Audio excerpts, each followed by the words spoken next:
G'day YouTube people. Today we're going to do an early morning start, a chilly autumn start, and we're going to head north to Sorrento to a place called Voyage Kitchen. Check out the food, the coffee, and of course the bike parking. But, as I said, it's an early morning start, so let's just see what it's, the purple dawn um, as we head north. So I was cutting through this park and I saw this kind of flash of stuff happen. I thought, what the heck is that? And it was ducks. It's probably very difficult to see there, but off to the right of the path, there were about 20 or 30 ducks moving out of the way.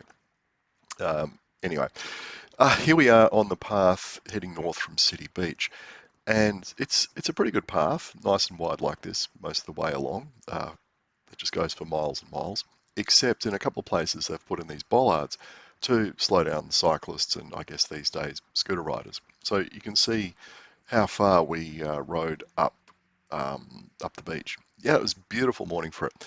Now, last week we actually went to this place in Scarborough off to the right here. It turned out to be a pub because the cafe we wanted to go to had closed permanently, and I'll have to go back and review that.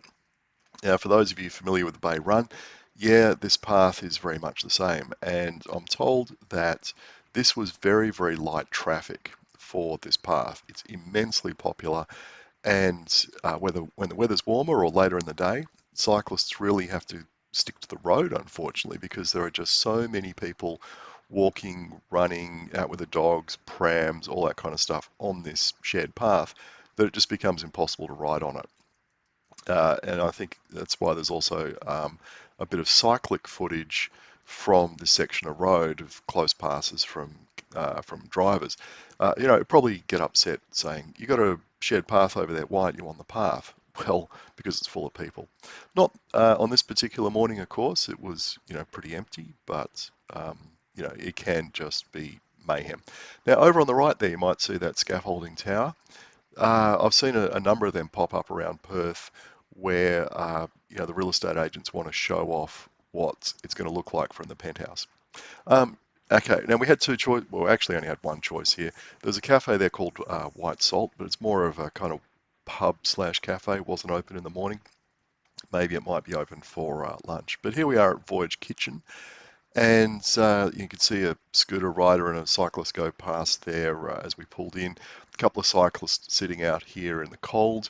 Yeah, a couple of people didn't want to park their bikes in the bike racks, which were very convenient and secure, but we locked them up and went inside because it was just too damn cold to sit outside.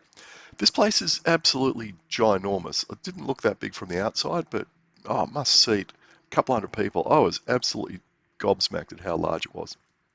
Food was good, service was good, atmosphere was nice, service was quick, the coffee was good. Definitely going back for another look, there's no doubt about it. And I like this little touch out the front, this place to chain your dogs up. They've put some loops here. There's the menu in case you're interested if you want to go up here and check it out. There's another one in City Beach. I'm not sure how good that one is compared to this one, but this one I thought was pretty damn good. And in summer, it'd be great sitting out there at those tables. But as usual, we're here for the bike parking and hoping that, this will just get the idea across in New South Wales that secure, convenient bike parking, like you can see in the picture here, should just be the norm at every business like this across the state.